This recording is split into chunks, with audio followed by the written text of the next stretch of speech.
Today we're gonna do maiche Baghali polo, but we're gonna do it with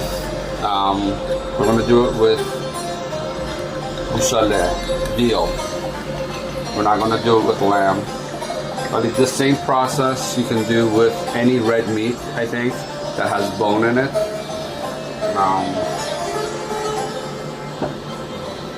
Simply put, you mince onions, okay? You add salt, pepper to the onions, okay? A little oil.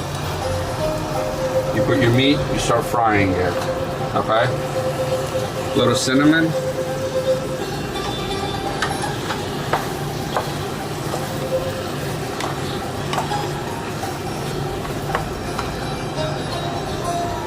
Initially speaking, when you first start off, there's two methods of doing this. One is by frying the onions and doing a saute fry of the meat first.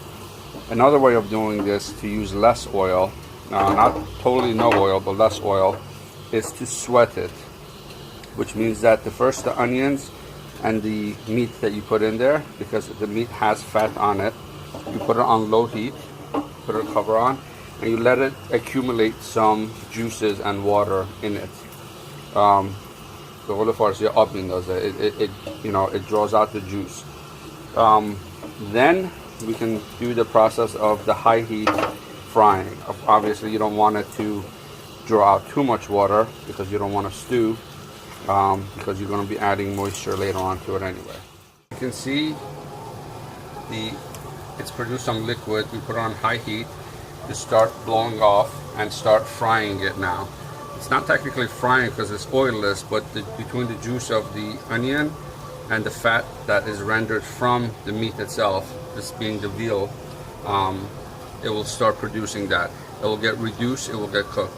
We're going to put about, we already did, half a teaspoon, not heaping, just half a teaspoon of turmeric.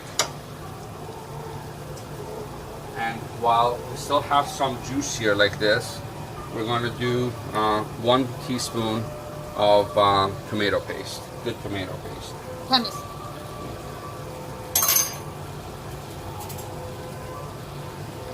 Use a clean spoon. About yay much. Huh? Good? Yeah, that's good. Exactly. Yep. Always get your wife's opinion. So you work this in, and it's important to fry, in my opinion, your tomato paste. Obviously, this is a mixture of oil and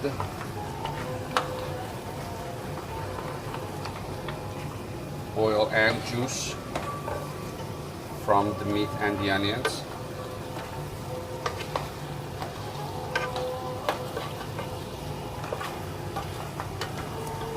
Like I said, you can do this with pretty much any type of red meat. It could be lamb, it could be beef with bone, it could be veal. Not so much with chicken. With chicken, but this dish is slightly different. I'll show you that on another day.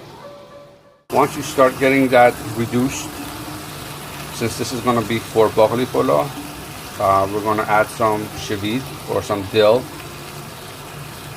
to it to incorporate into it. Okay. I'll take the bad smell away too. If there is any bad smell of the lamb, it'll help with that. In this portion, if you want to add some garlic, you're more than welcome to add 1 or 2 cloves of garlic. We're not going to do it right now. And this is something that I do that I think has been lost in the art of cooking in Iran, or Persian cooking in general. The incorporation of this beautiful red substance that so many people are so against, and they think it corrupts the Persian food. But this is about less than half a cup of red wine, good red wine. This is a Cabernet Sauvignon. That we're going to completely let reduce the alcohol taste of it, get reduced out. Okay? I'm gonna bring this up to a boil again and then simmer it down before adding more hot liquid. If done properly, we haven't even added any actual liquid yet. This is just from the juices of the onion. Outside of that half a cup, or less than half a cup of, quarter cup of red wine, there's not much other liquid. So once it comes to a boil like this, we'll bring it up to a simmer, a low heat. We're gonna put the top on. We might add maybe a quarter cup of juice to this concentrate here, just to barely cover the meat and let it simmer again.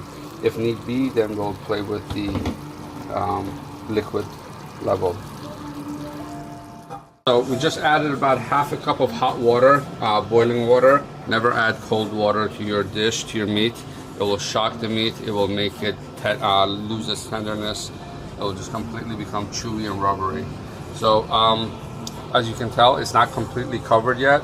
So I decided to add another half a cup of hot water. All right. At this point, it's still not covered, but I'm okay with it. I don't want this to turn into a khoresht. This is not a stew, okay? This is supposed to be, you know, marinated in its own juices, and it's supposed to be. So I'm gonna leave this. I'm gonna leave this alone for at least an hour or two. It's starting to look good. So bring a before we start anything, 2 hours before we start, you soak your rice in water and salt.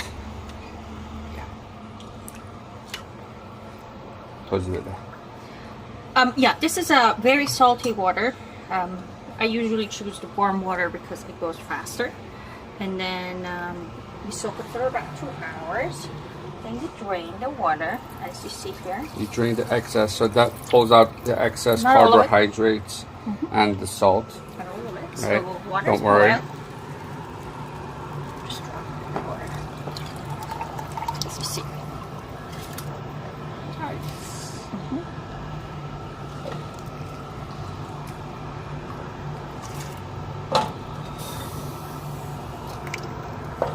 That's how you get rid of this, the end of that Extra rice in there. Yeah. So anyway, you let it boil. Just You like come that. up to a boil, but you don't boil it. It's not, unlike American or Spanish rice, you do not boil it all the way down, right? This is a method called chelokesh, which, just like pasta, about halfway done, we actually drain it and we re-steam it, we stew it. We'll show you. We'll show you. And this is starting to look beautiful. Okay. This is just about to come to a boil, right? Yes, that's just right done. So now what? Now you better let the water run, but make sure the water is not cold, not too hot, not too cold. And then there is a strainer here. Just warm water or cold exactly. water? No, warm water. Warm water? Has to be warm. Yep. It breaks the rice, so you gotta make sure it's warm water. So you take this. You So drain it didn't actually boil then. We just under a boil. Yeah. As soon as you see that rices are coming Floating like that? floating like that on top of the water. You're good to go. Yeah. So you wash it a little bit, not too much. You're trying to rinse off the salt, right? No, I'm actually trying to rinse off the Carbohydrate? carbohydrates. Yeah, that makes it sticky. So you don't want to make it sticky rice. That's the whole point. Right. Sticky rice is a whole different methodology. That's called what? Kate? Yeah, that's called kate, exactly. But this is cholo Cello. or polo apkesh. Apkesh. So the debate right now is to teach you how to make tahdig or not to teach you how to make tahdig. Okay, we gotta do that. We voted on it and we decided that we'll teach you how to make tahdig. If you don't know what tahdig is, that's the crunchy part of the rice at the bottom of The pot. You take a little bit of oil. Different methods you can do it. You can do it with rice. You can do it with bread. You can do it with potato. If you have Persian friends and you've never heard of it, that means they don't love you as much as you think they do because they've never shared it with you. If you have had it, then I guess they really do love you. So that was oil. So this is saffron. Saffron. Okay. We use a lot of saffron. People normally don't use that much saffron, but we do. It's different. It's how you like. We like saffron. So you sort of mix it. A little bit of water in it. That's not a lot of water, just a little bit. Not even a quarter cup. It's just a little bit, just to get a slurry. Yeah. That's to help to steam the rice afterwards and not let it burn. Mm-hmm. So and the oil kind of makes it crunchy. And the saffron, I mean, gives it this beautiful velvety flavor.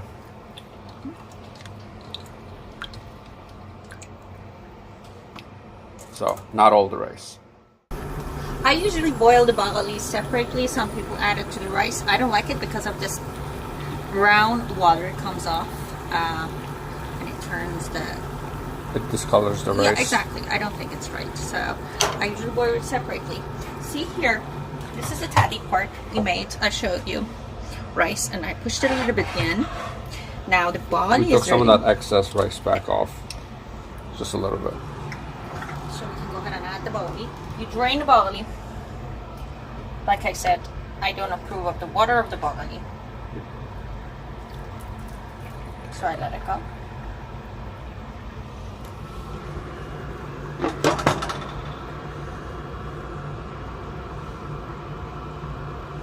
That should have been fully covered. Smells good. Nice little. Yeah, sure. These things are sold in pods, just like edamames, but they're huge. If you ever get a opportunity, go buy the fava beans in the pods, and just like edamame, put them in hot water, boil them, take them out, drain them, salt, pepper, or salt, sea salt, and a little bit of gul par. Ask your Persian friends what that is, and enjoy it like edamame. It's delicious. Anyway, so we're gonna layer this now, yeah? So dill, you can use fresh dill, you can use dry dill. We have dry dill on hand right now. So dill, the fava beans, rice. It smells good.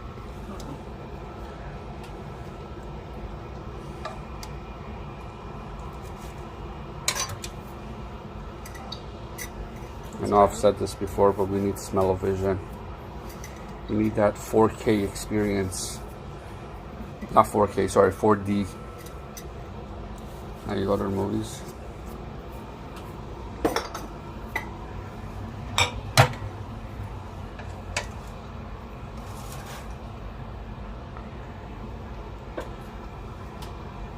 So we continue to layer this.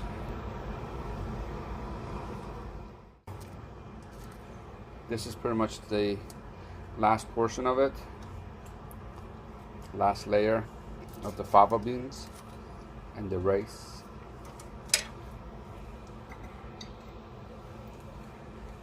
And the dill and the more dill.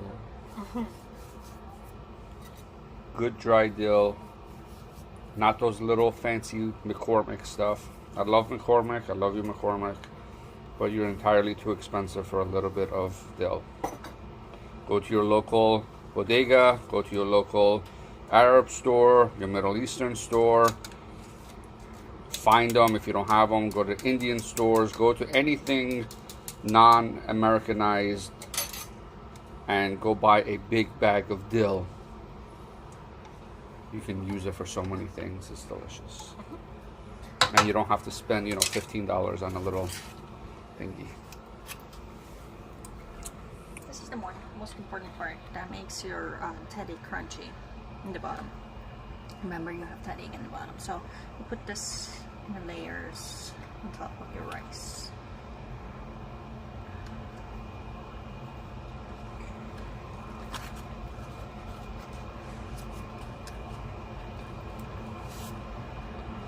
Is it too much?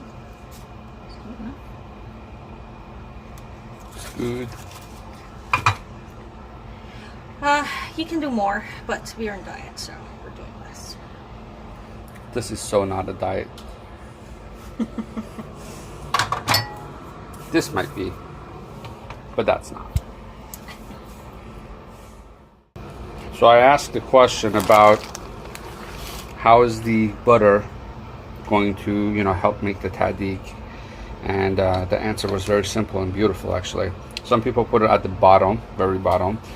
This method, actually, when it's steaming, it will actually run through the rice and it will assist, because remember, at the bottom of it there is a little bit of oil, there is some water with the saffron, and my mouth is watering, and it's just delicious goodness now.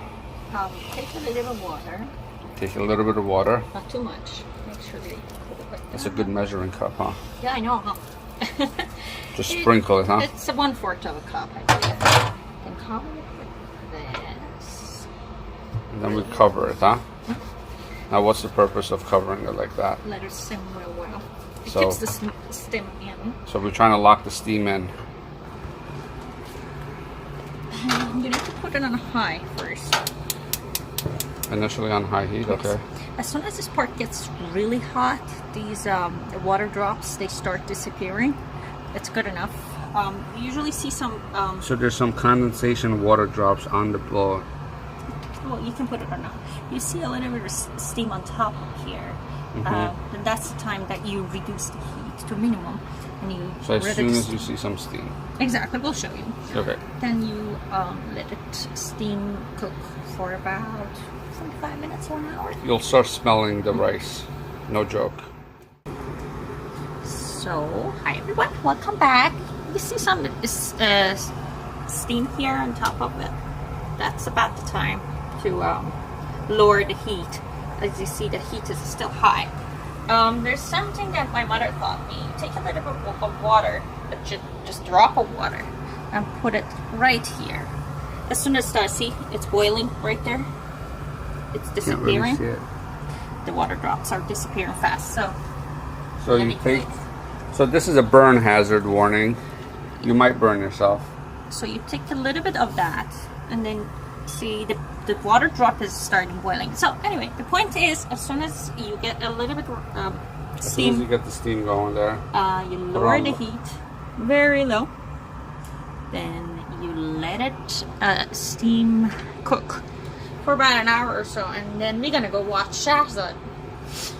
Yay! You have to watch it. Persian soap operas. شهرزاد تموم شد. بهتون نمیگیم چی شد ولی خیلی غمگین بود. So now we're back to our dish. So I just turned this off. You see there's still a little bit of liquid left. Not so much. Don't really need a lot of liquid for this. We are at the Baghali polo. Still on low, super low. Can't even really see it. It's time. It's time. Yummy. See, the rice is standing up. When the rice is standing up, it's the time. So you got nice elongated rice. And we'll show you the tahdig afterwards.